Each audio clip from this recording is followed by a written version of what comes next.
আসলে ছুটির তো কোনো টাইম টেবিল নেই, 5টায় ছুটি হলে তো অনেক বেশি মজা লাগে। আজকেও 5টায় ছুটি হয়ে গেল। আসসালামু আলাইকুম everyone, it's me Tania, welcome back to my new video. কি অবস্থা সবাই, কেমন আছেন? আই হোপ সবাই অনেক বেশি ভালো আছেন। অনেক অনেক আনন্দ লাগতেছে। তো যাই হোক, একটু একটু রং ঢং করে তো এই তো রান্নার কাজে চলে আসলাম। আর যতই রং ঢং করি না কেন, রান্না তো আমাকে করতেই হবে। আর আজকে আসার পথে আমি দেখলাম কি সুন্দর ঝাটকা মাছগুলান বিক্রি করতে আছে, তো ভাবলাম এখান থেকে এক পো ঝাটকা মাছ নিয়ে যাই। অনেক দিন হলো এই ঝাটকা মাছ খাই না। সেই আমি গ্রামে গিয়েছিলাম, তখন আব্বু নিয়ে আসছে। আর আপনাদের ভাইয়া তো ঝাটকা মাছ আনতেই চায় না, বলে এইটা নাকি অনেক বেশি কাটা, এর জন্য এই মাছটা সে পছন্দ করে না। তো যাই হোক, এখানে আমি এক পয় নিয়ে আসছি। এটা আমি আলু দিয়ে আর কাঁকরোল দিয়ে আমি মাখা মাখা একটা ভুনা করব। আর অফিস থেকে আসার পথে তো আমি কিছু নিয়ে আসি না, আমার না অনেক বেশি ক্ষুধা লাগছে, তো একটা ডিম সেদ্ধ করে নিলাম। এরপর তো এখানে আমি যা যা আমি মশলা দিব, তাই মশলাটা আমি একটু পানি দিয়ে গুলিয়ে রেখে দেব। আর এইরকম মশলাটা আগে থেকে গুলাইয়া রেখে দিলে অনেক বেশি মজা লাগে তরকারিটা খেতে।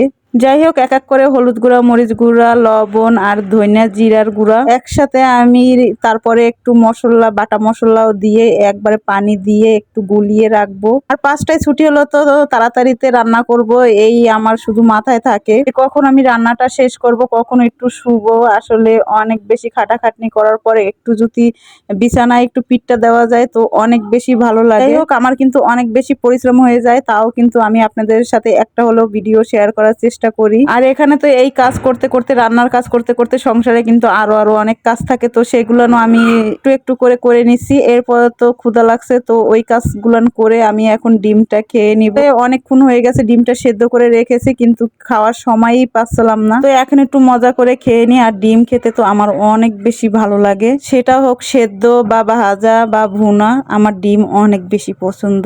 বন্ধুরা, তোমাদের কার কার ডিম পছন্দ অবশ্যই একটু কমেন্ট করে জানাবা। ও, তোমাদের তো বলাই হয় না, আজকেও কিন্তু আমার 10টায় ছুটি ছিল, কিন্তু আমি পালিয়ে চলে আসছি। কি করব বন্ধুরা, প্রতিদিন কি 10টায় ভালো লাগে? তোমরাই বলো। আমার তো 10টায় একদমই ভালো লাগে না, মনে হয় আমি কখন বাসায় যাব। আমার 5টা, 7টা, 8টায় ডিউটি, আমার ভালো লাগে। যাই হোক, ওখানে তো আর আমার মর্জি মতন কিছু চলবে না, তাই আজকে সিনিয়র যারা আছে তাদেরকে আমি না বলেই চলে আসছি। আল্লাহই জানে কালকে অফিসে গেলে কি হবে। বন্ধুরা, তোমরা কিন্তু সবাই আমার জন্য দোয়া করবা, জানি আমাকে গালাগালি না করে, বকা না দেয়, ঠিক আছে? এরপর তো আমি এটা এত ভালোভাবে কষিয়ে এখানে পানি দিয়ে দিলাম পরিমাণ মতো। আর বন্ধুরা, কি বলবো, এই ভুনাটা খেতে যে এত বেশি ভালো লাগে, এটা আমার নানুর হাতের রান্নাটা অনেক বেশি ভালো লাগে। এই কাঁকরোল ভুনাটা যখন আমার নানু নিরামিষ আর কি, যেটা নিরামিষ রান্না করে, সেটাও অনেক বেশি ভালো লাগে। আর আমি তো মাছ দিয়ে ভুনা করতে আছি, সবাই বলে আমার হাতের রান্না নাকি আমার নানুর মতো। আমার দাদির হাতের রান্নাও কিন্তু অনেক বেশি মজা। আসলে আগেরকার দিনের লোকেদের হাতের রান্না অনেক বেশি মজা ছিল, তারা অল্প অল্প দিয়ে রান্না করতো, তাও